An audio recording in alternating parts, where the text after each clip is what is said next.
Hi, welcome once again to Off the Shelf Books on Tour, an adventure into reading and reviewing books of local and non-so-local authors. Today we have a local lady from Rockport visiting us. I hope I say her name right. Saskia Roell? Yes? Saskia. Thank you very We much. practiced, but you're good. And I will tell the world that you are from Holland, and I'm not, you can tell. Lovely book, A Suitcase Full of Faith, and how you found dreams, fulfilling your dreams, trusting in the compass of your soul. You have been a very adventurous lady. Yes, I have. Yes. How do you count the places you've been? You know, Veronica, I was trying to do that one time, but it's basically all over the world. And if I count countries, I don't know. Have you put your foot on every continent that we I have? have not been to South America. That's the one continent. The one you have to. Mid-America, I have been. Well, not what's to South keeping America. you? That I little don't white know. canvas bag with one change of clothes has got to be ready to still go, isn't it? I know. I have some dreams left. Right? Oh, well, yeah. Congratulations on fulfilling as many as you have. Is there one, and I don't know how you ever got them all on the pages of a book.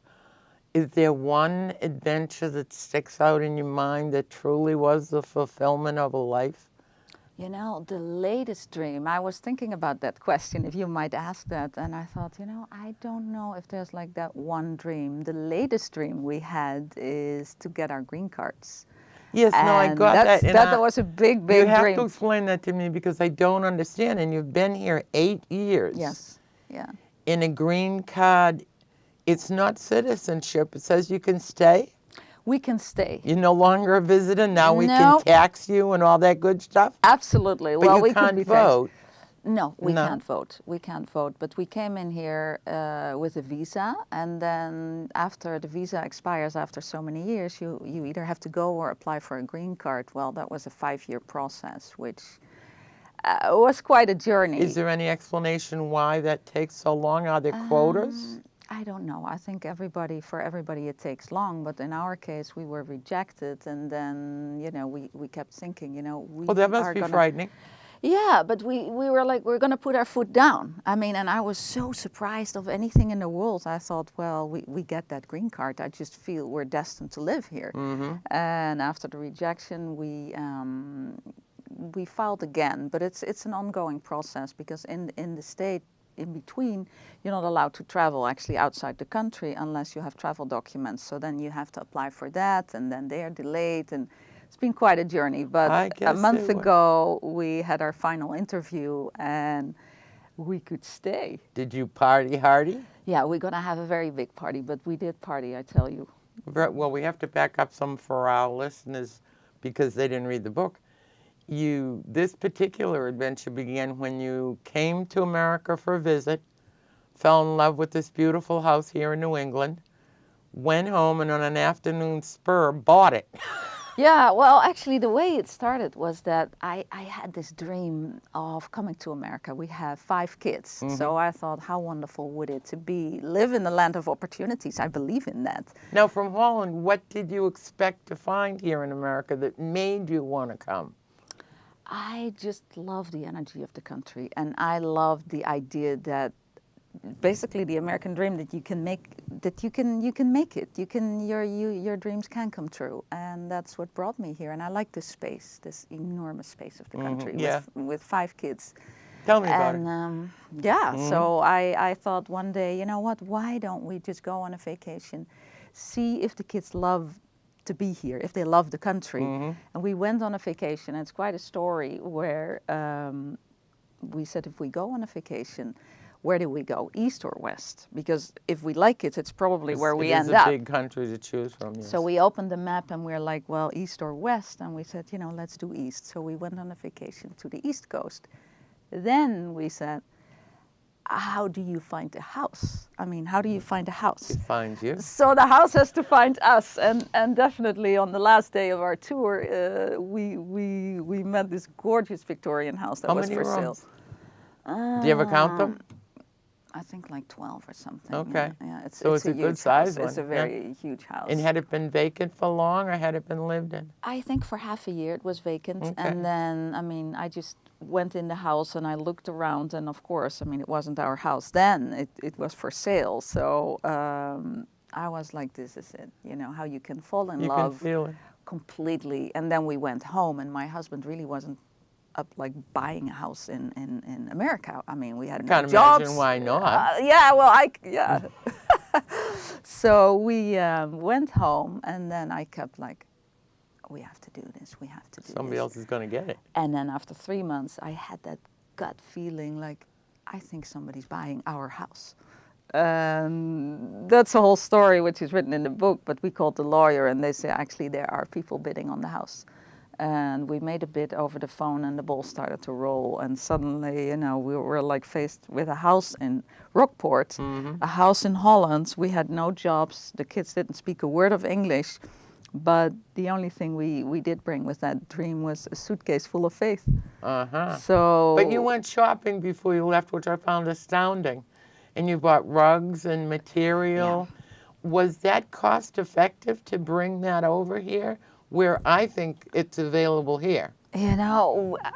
Maybe it was, and maybe it Well, wasn't. you say that the material that you upholstered the couch in is still holding up and it still looks good. I can't guarantee that if you bought it here. No, well. And with 5 kids, 1 year is good. Well, the fun was that we went to Paris for curtains, and I thought I'm Well, going to doesn't sew all everybody? these curtains. Yeah, so people were joking in Holland, like, okay, and then tomorrow they go to Budapest to buy carpets or something. But we brought all the materials for every room. We had different curtains and to do the couches and everything, and yeah, it's. Now explain the airplane flight, because that was something, and the welcome that you got from the neighbors when you got here. I thought that was a delightful part of the book.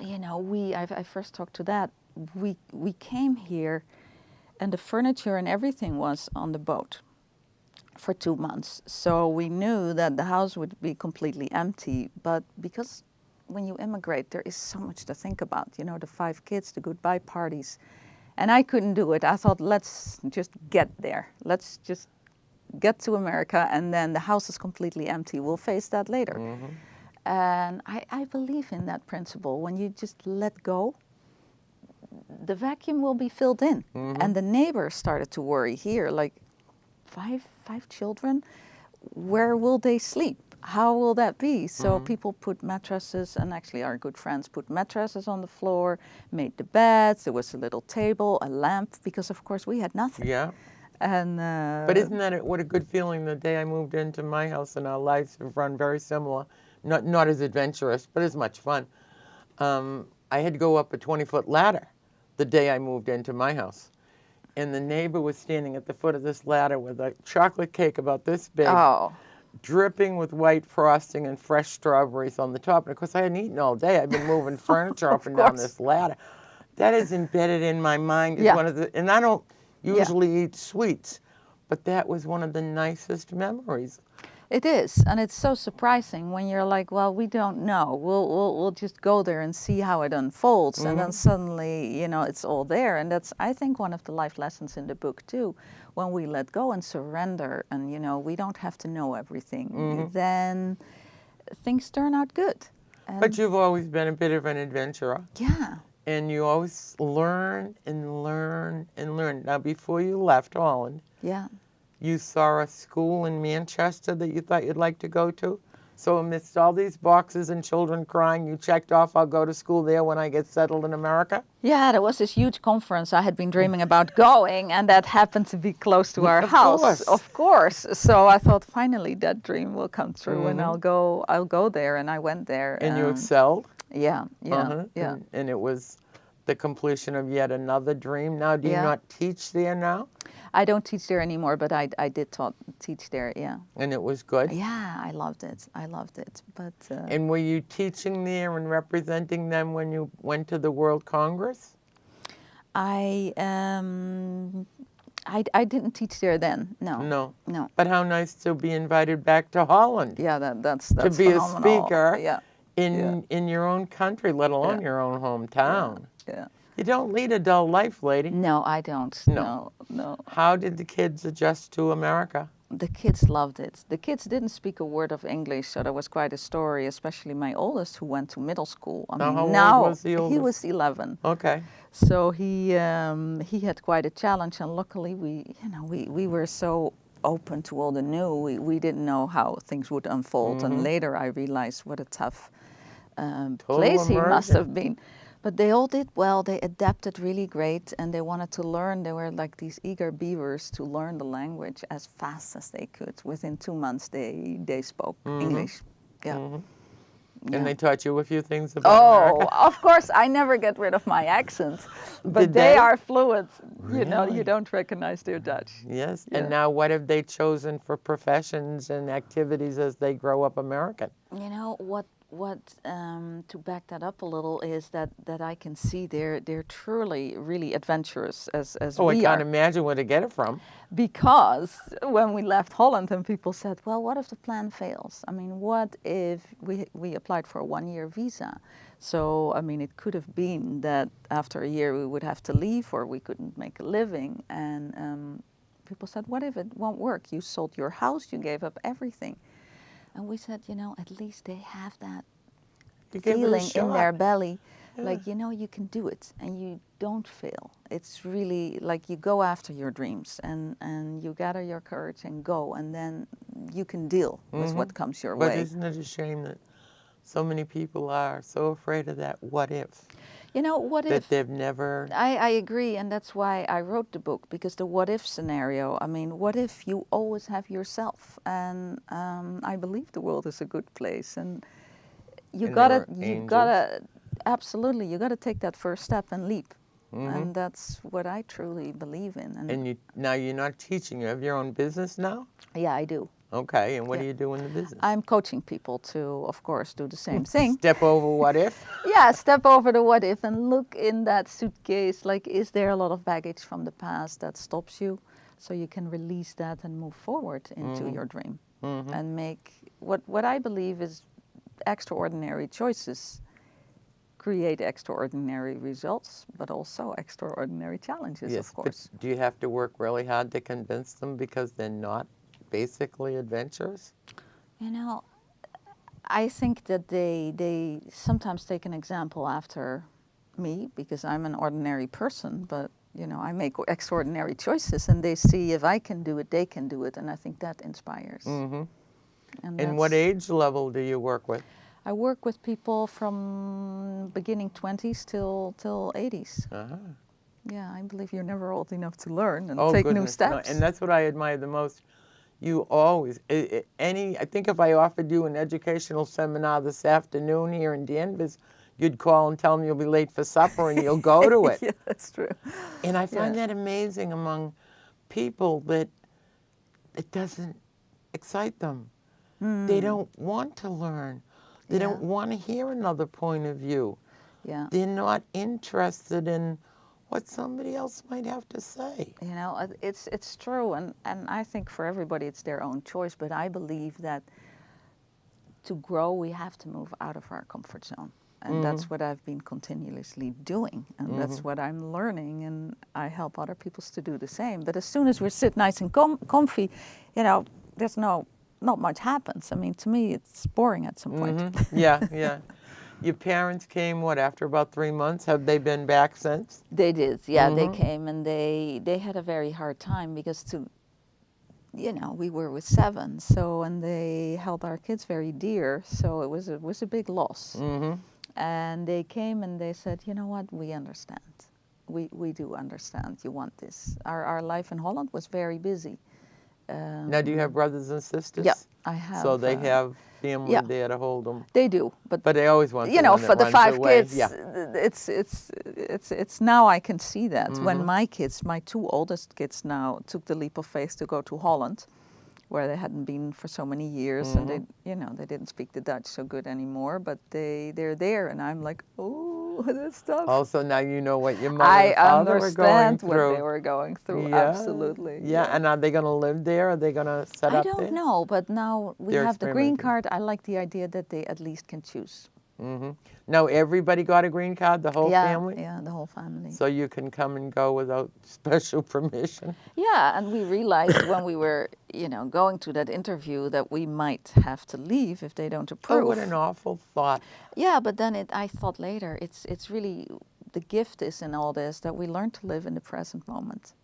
Because we gave it our all, and, that's what you got to do anyway. And we never knew if we had to leave next month or not. And when we finally heard that we didn't, we thought, actually, now you realize, what you've been carrying in a way. Now, will you go on to citizenship? Is that Yes. something that does appeal to you? Yeah. That's a learning experience in itself more often than not. Yeah. The people who become citizens know more about my country than I do, and I was born here. Oh, yeah. I know. And my kids know a lot about the country, but I think it's nice. I think a gypsy. I want to live all over the world. But then I can always live in America as well. And that's why the citizenship would be beautiful, of course. And important. Yeah. And you've got a nice address to go back to. Oh, yeah. Check my notes. We were talking earlier that we both know what it's like to work on a house from top to bottom. What was the biggest task in redoing the house, and how did you get all the kids out to school and tend to a baby more than likely and paint a room? I tell you, both of us saw a chiropractor because I think my left shoulder was, and my husband's right shoulder was out of balance. We worked hard. We worked till midnight.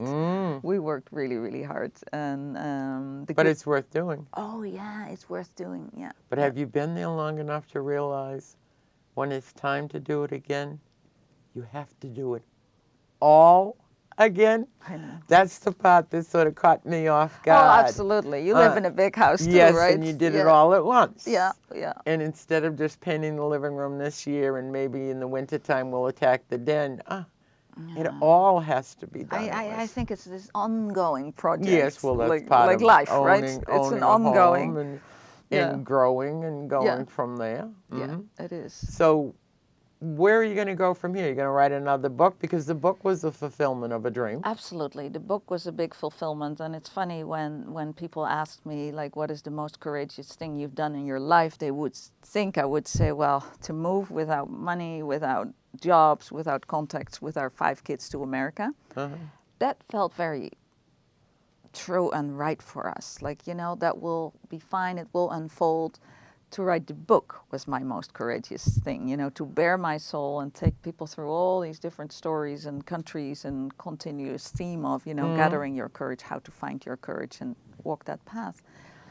So that was definitely a fulfillment of a big dream, but I wrote the next book and another book, so I'm writing. You're doing pretty good. What is your style? How do you lock yourself in the turret? Well, for the first book, the style was that I wrote everything longhand. Yeah. And I figured that if I wanted to write a book, there's no time. I mean, I had this little voice on my shoulder that said, no, you can't write a book because you have 8 animals, 5 kids, a husband far away, and there's no time. So, it was my little devil wanting me to stop trying. That's the American influence. No, well, I think we all have that little voice that stops us.